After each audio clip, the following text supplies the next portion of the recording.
¿Cómo están? Muy buenas noches, bienvenidos a este primer programa especial, este lunes, primer programa especial que hacemos desde la FIL, como desde hace muchos años en la feria. Y quise empezar platicando con mi amigo, mi compañero de páginas, mi admirado José Luis Martínez y Herejías, lecturas para tiempos difíciles, porque nada mejor que empezar una feria de libro invitando a leer. Lo que tú haces cada semana con nosotros en Milenio, lo que vienes haciendo hace muchos años, y lo que haces en este libro es, hay que invitarnos a leer para entender el mundo. ¿Cierto o no? De eso se trata, Herejías. Carlos, muchas gracias por la invitación. Buenas noches. Es un libro sobre libros, es decir, son las lecturas de un lector que quiere compartirla con otros posibles lectores. Es una manera de saber, como dice Marwan Soto Antaki en su libro, que pensar nos beneficia a todos. Es una invitación también a la lectura. Por eso dije, voy a empezar con José Luis Lafil, porque es una invitación a la lectura en estos tiempos que dejamos de entender cosas, ¿no? Y entonces lo que dice es, si leemos aquello, si leemos eso, nos ayuda a empezar a procesar cosas, ¿no? No hay recetas, pero quién sabe, a lo mejor alguna idea encontramos para entender, ¿no? Sí, claro, y la lectura pues nos lleva a muchos mundos. La lectura es un viaje, para empezar. Y un viaje en todos los sentidos, es una adicción. Quienes somos adictos a la lectura, yo empecé a leer desde niño, sabemos que nos transporta a muchos otros lugares, pero que también nos enseña que hay otras posibilidades, que el mundo no es unidireccional, sino que hay una diversidad de propuestas, de miradas, y que uno escoge, uno va escogiendo su camino, sin tratar de imponerle nada a nadie. Y en esta guía de lecturas son todas para estos momentos que el mundo lleva viviendo desde hace algunos años, que el país lleva viviendo hace algunos años, y que va seleccionando como por diferentes, no quiero decirle temas, José Luis, ayúdame, diferentes problemas, perspectivas, ¿no? Diferentes asuntos, ¿no? Que si el medio ambiente, que si el feminismo, ¿no? Sí, creo que vivimos un momento complicado, difícil, por decirlo menos, en el que tenemos que ejercer nosotros, que somos periodistas, ese derecho inalienable para nosotros, que es el de la disidencia. Tenemos que disentir. Creo que no podemos ser unos conformistas con lo que sucede, no solo en el país, sino en el mundo, pero a través del diálogo, de la conversación, que no significa estar de acuerdo ni compartir puntos de vista, sino la posibilidad de confrontarlos. Pero cuando nos entablamos en monólogos en lugar de diálogos, es imposible, ¿no? Y de ahí tanta violencia verbal, tanto insulto, tanto odio, muchas veces propiciado desde el poder. Porque lo otro que tienen todos estos libros que aprovechas para explicar, es decir, lecturas que haces de grandes libros para tratar de explicar lo que nos pasa más cerca, es sin estridencia tampoco, ¿no?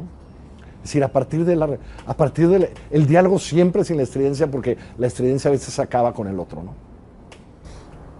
Yo no creo en los gritos. Koestler tiene ahí una frase maravillosa. Dice, bueno, si a usted, su adversario político, le hace algo, insúltelo, grítele, oféndalo. Cuidado, su adversario va a poder hacer lo mismo con usted. Ese es el problema de la estridencia de la que hablas. Cuando empezamos a gritarnos, nadie se escucha. ¿Cómo hiciste cuando esto?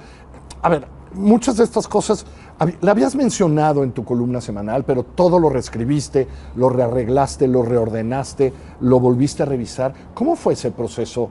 ¿Y cuáles fueron los criterios de ese proceso de ordenamiento, reescritura y revisión de lo que llevabas tanto tiempo haciendo, José Luis?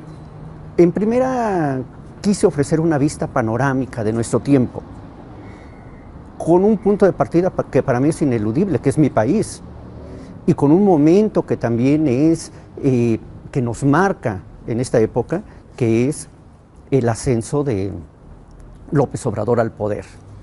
Desde su primer discurso, en la toma de posesión y después en el Zócalo, Y a partir de ahí analizar otros fenómenos en el mundo.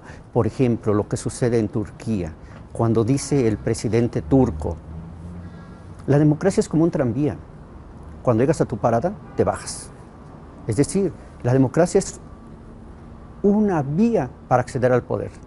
Ya que estás ahí, bueno, puedes destrozar instituciones, puedes combatir a la prensa crítica, puedes descalificar a todos los que no comparten tu punto de vista. Y también en Turquía, el partido en el poder se define como un movimiento, como el movimiento de los virtuosos. Pero eso sucede en Turquía, tan lejos.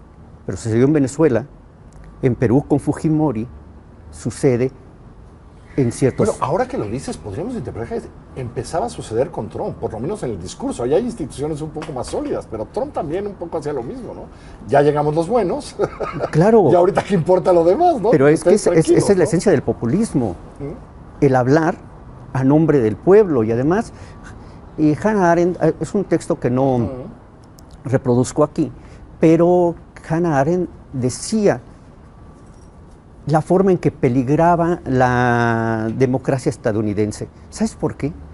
Porque es una democracia que en la Constitución mucho se basa en la buena fe, en el sentido de que los participantes van a seguir las reglas.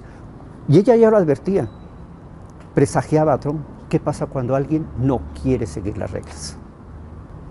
Creo que... Ahora, lo del tren de la democracia es increíble. Y luego lo otro que hace el libro que me encanta es cómo va mezclando, José Luis, también que hay un pensamiento mexicano desde hace muchos años y lustros y décadas que plantea cosas sobre México y nuestro proceso democrático o no democrático muy claro, ¿no? Me encanta el capítulo de Paz y Revueltas, por ejemplo. Ah, ¿no? bueno, los grandes amigos. Sí, ¿no? Que a lo mejor hoy, los que no se acuerdan de eso porque no lo han leído y por eso hay que leerlo, dirían, no, Paz y Revueltas no tuvieron nada que ver nunca con ellos, nunca uno con otro, ¿no? Por los mitos que se han construido sobre ambos, de alguna manera. Sí, y dos hombres de izquierda. Y que Paz lo dice en sus textos. Si con alguien tengo que dialogar es con la izquierda, con la derecha no hay nada. Pero además hay otra cuestión bien importante que tampoco viene, pero que se ha señalado en otros textos. Por ejemplo, Juárez. El maestro Martín Quirarte decía, Juárez no gobernó con la mayoría de la gente. Muchos lo detestaban. Gobernó con una selecta minoría.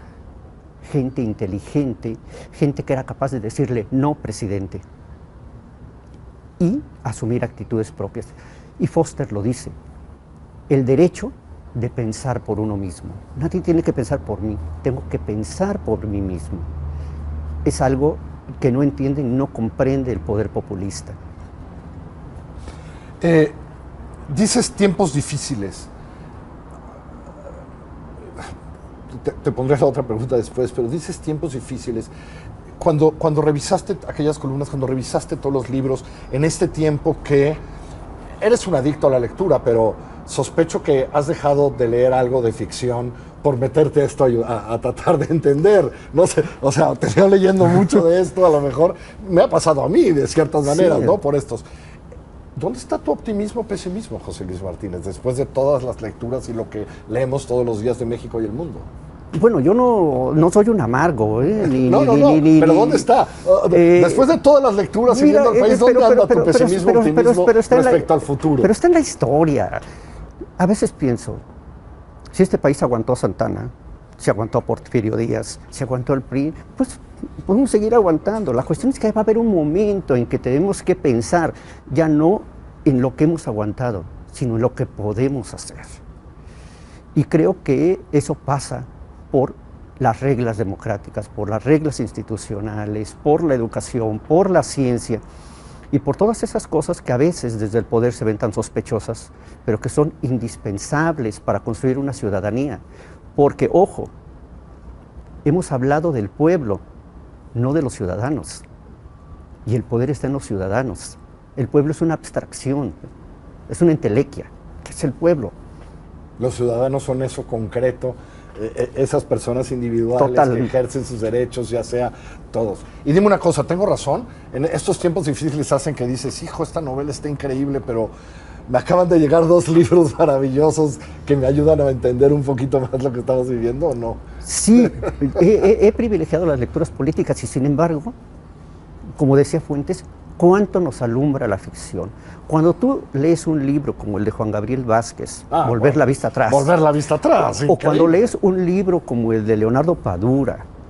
Como polvo en el viento. Como polvo en el viento, y comprende los motivos de la diáspora cubana, y en el de Juan Gabriel Vázquez comprendes lo que hace el pensamiento único en la China de Mao y cómo se adoctrinan, y después en la guerrilla colombiana, y al mismo tiempo no solamente los prejuicios, sino toda la hipocresía que rodea eso, todo el abuso, todo el autoritarismo. Te das cuenta de la capacidad enorme de la ficción. Yo creo que... Sí, dices, todo esto, 5 de política, ¿no? 5 libros de política lo resumió con personajes y situaciones concretas, ¿no? Es una lástima no tener más tiempo.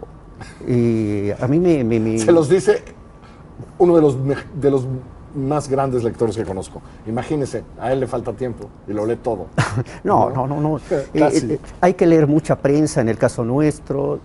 Tu columna para mí es una lectura diaria, como la es la de la mayoría de los columnistas de Milenio, o casi todos. ¿Por qué?